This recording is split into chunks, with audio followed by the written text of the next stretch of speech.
Okay, thanks for joining us for the interview with Richard Burhouse, the owner of Magic Rock Brewing. First question to you, Richard, is when did you first become interested in good beer? Not like your mass-produced Slabber 24. I guess really, I was probably always interested in trying different things. Yeah. Even when I was like a 15, 16-year-old drinking beer, I wanted to try different ones. Yeah. You did. I think at that age you're sort of drawn to branding, aren't you? So you stick with one for a while, and then you try something else. I think like anyone, it took me a while to get into the taste of beer. Yeah. And I sort of progressed to drinking real ale in my early 20s, perhaps. And it was a case of whatever the pub had really. Yeah. Usually around here, Taylor's, Landlord, things like that, or Tetley's. Just touching on that, there's such a rich, what seems to be, I've been here 3 hours, and there seems to be such a rich history of brewing tradition in this very area, Huddersfield. Yeah, well, obviously now we're very close to Mellington's, a couple of hundred yards away, and I know West Yorkshire as a whole has the largest number of microbreweries in the country for the area. I think Yorkshire, the wider area, does. Past that, I'm not sure historically how big brewing was in the area. Obviously, historically, you think of Burton and Montreal and London really as big brewing centres, but I guess Yorkshire has this sort of connection with ale, I guess. You see, well, basically where I'm from in Barry, South Wales, this really doesn't exist where you've got a lot of microbreweries in one area. It's basically one small brewery, and then you've got the bigger breweries out in Cardiff, which kind of dominate the whole scene. And if you want to really try something, you've got to order it in the bottle. And I think that's why I moved on. I opened my channel on the Real Ale Guide to try different beers, because I was in a kind of a wasteland, a desert of nothing. And I started buying bottled beers from the shelves of supermarkets, and then it moved on to Richard contacting me, who owns my brewery tap, and sent me a range of beers which were absolutely astounding. And I think I was doing the show for 9 months before I even tried a big IPA, which was what you sent me, the Brewdog Punk IPA. You haven't tried it before? No, I think I probably only tried it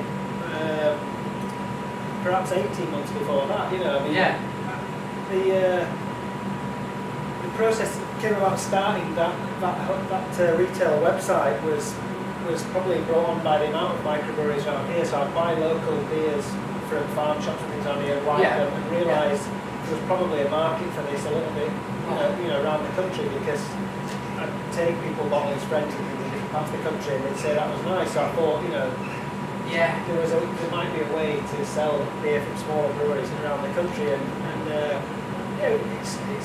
it's done okay, but retailing bottled beers are a really difficult thing. It's a very competitive market, and the best thing it did was introduce me to lots of people in the trade, and allow me to start brewing.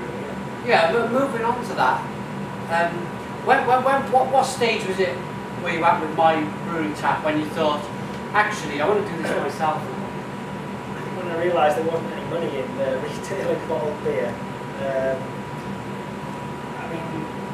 I just thought I'd met so many nice people in the brewing trade, and it's not all just socialising. There's quite a bit of that, but the characters and the people around the brewing industry, they're really genuine, honest, nice people, and I felt like I knew the subject pretty well by then, because I'd looked into what we could buy for the site, how we could get the site going, and I just thought. And obviously I discovered American beers, like some of the things I said to you, and I was blown away. And I thought we can. There's a market for these big bold flavours, because the beers I was getting from my brewery tap, I was introducing my friends to these American beers, and they were wowed as well. They were people who would drink English session ale, but were sort of amazed at the intensity of flavour in the American beers, and I thought, well, we can brew beers like that here, because I knew there were some people doing that in England already, like to Brewdog and one or two others. We kind of got the very same character where I know a lot of people who will only buy something that's on offer in the supermarket, and whenever I get invited to a party, I'll always take a few beers and introduce them to these beers and hope to blow their mind.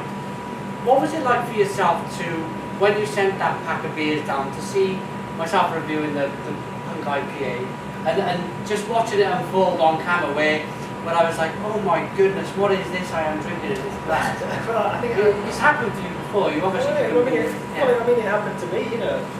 I knew there's some really good breweries in this area that have been using American hops, for 10 years maybe, and blonde ales, light coloured ales, this were starting to proliferate in the pubs and stuff. And the flavour I liked in certain beers, I was looking for that, I guess. So when I discovered American beers, it was just that flavour, just much more intense, and I could see from the beer I sent you that you were going to feel exactly the same way. And I think it is amazing if you look those flavours and you find those flavours in such sort of abundance that you get in some of those American bottle beers and some English bottle beers. You hooked at it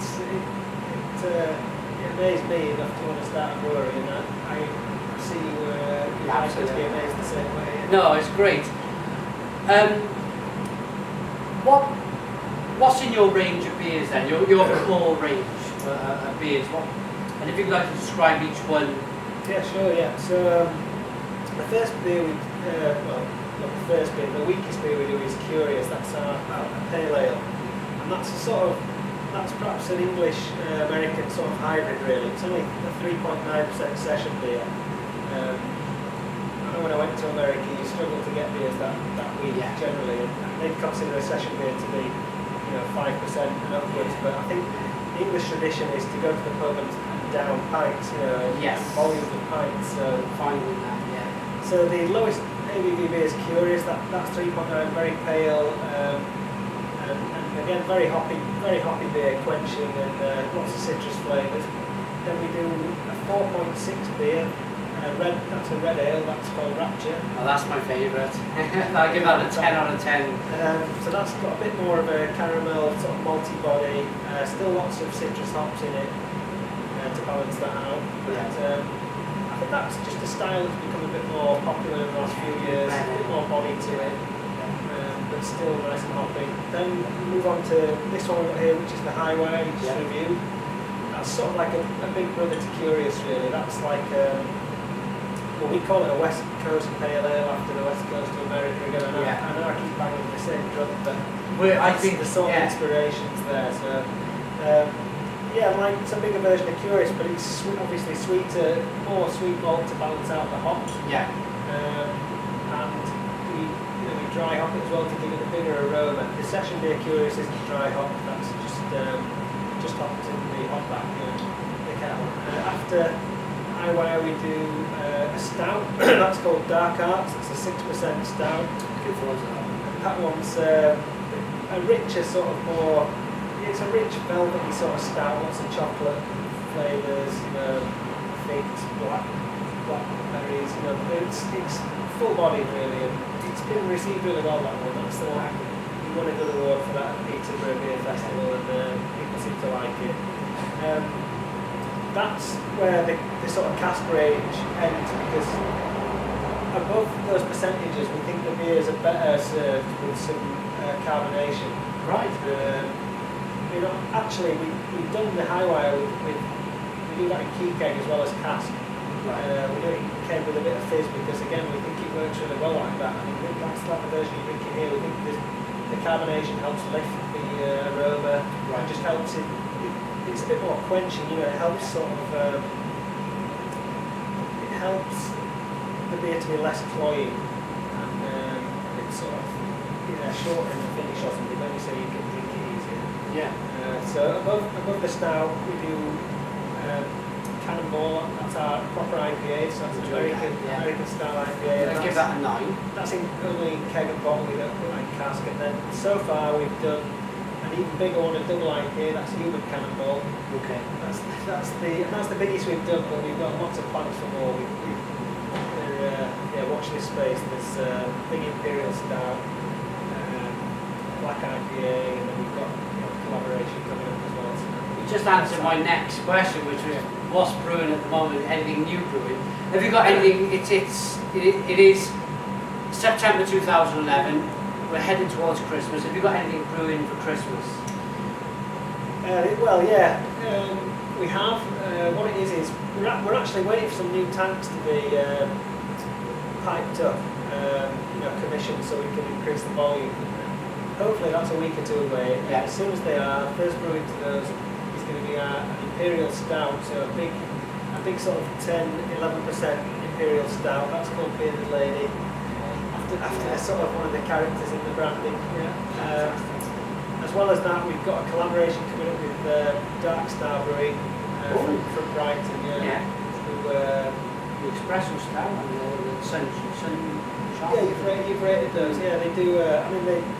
It's a really great brewery. They're one of the sort of pioneers of these sort of American, more modern style hoppy beers using New World hops. And we're big fans of their beer. And I've met Mark, the brewer there, a couple of times, and he asked if we'd like to do a collaboration. Looking forward to that. Is it going to be bottled? It is going to be bottled, I think. Yeah, it's going to be probably cask, keg, and bottle that one. So. Look out for that on the channel. We'll get some of that down. Yeah, look out for that in the channel. The collaboration between Magic Rock Brewing, should I say, and Dark Star Brewing. Can you guess the name? Guess the name of that beer. Is it for Christmas? Yeah, but it's not a Christmassy theme. I won't be able to guess. It's looking like a moment. It's going to be called Rockstar. Rocks? Yeah, thank you for James at Summer Wine for suggesting that. I don't know why I didn't think of it myself, but it's a great name. I think Absolutely, Rocks. It's going to be a hoppy brown ale, we think, like nice. Brown ale with lots of hops, like coffee sherry brown ale or something like that. Final question to you is, everybody's seen the wine scene. It happened 30 years ago. I personally think we're in the middle of a revolution in beer. Can you see it full scale, where instead of people, your average Joe, going to the supermarket, picking up a bottle of wine, reading about it, picking up the next one, can you see that ever happening with beer? I think we're a long way from that. I think it's going to grow quite a lot, but I'm not sure it'll ever get into the public acceptance the way wine does. It's It's a shame. There's something about beer that's sort of it's classless, but it seems to be I don't know, wine is has just been accepted more readily, hasn't it? I think it would be nice for us to get to a position where America is, where I think you're looking at sort of 8 to 10% craft beer drinkers out of the whole amount of drinkers, and I don't think we're anything like that in Britain yet. I think the real ale sector is less, but I might be wrong. Yeah. But I can definitely see it improving, and it's going the right way, but whether or not it ever gets to the place wine, I'm not sure. Okay, so thank you for watching. Website is www.magicrockbrewing.com. That's right, yeah. Check them out. Thanks for the interview No problem. Thank you for coming. and cheers.